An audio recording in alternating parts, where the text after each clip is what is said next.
নিঃসন্দেহে বর্তমানে সবচেয়ে টানটান এবং জমজমাট এপিসোড হচ্ছে তোমাদের রানী ধারাবাহিকে।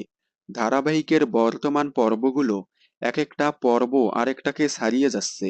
রানীর স্বপ্ন পূরণের প্রথম ধাপেই নানা বিপদের সম্মুখীন হচ্ছে রানী। রানী মা হওয়ার পর প্রথম পরীক্ষা দিতে যাওয়ায় বড় বিপদের মুখে পড়ে রানীর মেয়ে কিডন্যাপ হয়। রানী জোর করে তার মেয়েকে নিয়ে পরীক্ষা দিতে যাওয়ায় এবং এই বিপদের সম্মুখীন হওয়ায় শুক্লা রানীকে সেনগুপ্ত বাড়ি থেকে বের করে দেয়। রানীকে বাড়ি থেকে বের করে দেওয়ায় তোমাদের রানী ফ্যানেরা বলতেছে এবার হয়তো রানী ডক্টর আন্টির বাড়িতে গিয়ে উঠবে এবং রানী একাই তার স্বপ্ন পূরণের পথে চলবে। এছাড়াও অনেকেই বলতেছে এবার হয়তো ধারাবাহিকে লিপ আসতে চলেছে।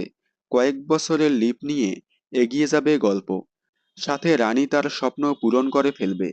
তবে ধারাবাহিকে কি দেখানো হয় তা আগামী এপিসোডগুলো দেখলেই বোঝা যাবে। শুধুমাত্র তোমাদের রানী ফ্যানেরাই ধারণা করেছে হয়তো আগামীতে লিপ আসতে পারে তোমাদের রানী ধারাবাহিকে। বর্তমানে তোমাদের রানীর এপিসোডগুলো আপনাদের কেমন লাগছে কমেন্টে জানাবেন। বিনোদন জগতের সকল আপডেট সবার আগে পেতে চ্যানেলটি সাবস্ক্রাইব করে পাশে থাকা বেল আইকনে ক্লিক করে রাখুন। ধন্যবাদ।